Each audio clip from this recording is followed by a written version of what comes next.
Hernia అనేది చాలా సాధారణమైన సమస్య. చాలా సందర్భాల్లో దీన్ని సింపుల్గా ట్రీట్ చేయవచ్చు. కానీ కొన్ని కేసుల్లో హెర్నియా డిఫెక్ట్ కాంప్లికేటెడ్గా ఉండడం మూలాన లేక రికరెంట్ హెర్నియా ఉండడం మూలాన ట్రీట్మెంట్ అనేది కొంచెం క్లిష్టంగా మారుతుంది.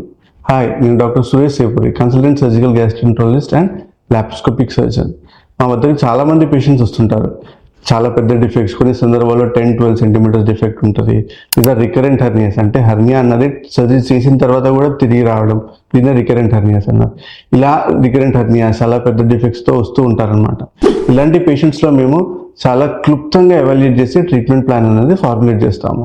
ఇప్పుడున్న టెక్నాలజీ పరంగా ఏంటి అంటే మనకి 4K విజన్ సిస్టమ్స్ ఉన్నాయి. దీనివల్ల విజన్ ఎన్హాన్స్ అవుతుంది.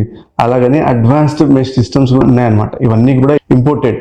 వీటి వల్ల ఏంటి అంటే మనకి రికరెన్సెస్ రేట్స్ అన్నది చాలా తక్కువ ఉంటుంది. అదే కాకుండా మన అండర్స్టాండింగ్ ఆఫ్ అబ్డామినల్ డైనమిక్స్ అన్నది కూడా చాలా పెరిగింది రీసెంట్గా. దీనివల్ల ఏంటంటే మనం ఈ పేషెంట్స్ని లాప్రోస్కోపీ ద్వారా ట్రీట్ చేసే అవకాశం ఉంటుంది. లాప్రోస్కోపీ ద్వారా ట్రీట్ చేయడం అంటే ఏంటి అంటే పేషెంట్స్కి చిన్న స్కార్స్ ఉంటాయి, తక్కువ స్కార్స్ ఉంటాయి, తక్కువ పెయిన్ ఉంటుంది, ఫాస్ట్గా రికవర్ అవుతారు అండ్ లాంగ్ టర్మ్ రిజల్ట్స్ కూడా చాలా బాగుంటాయి.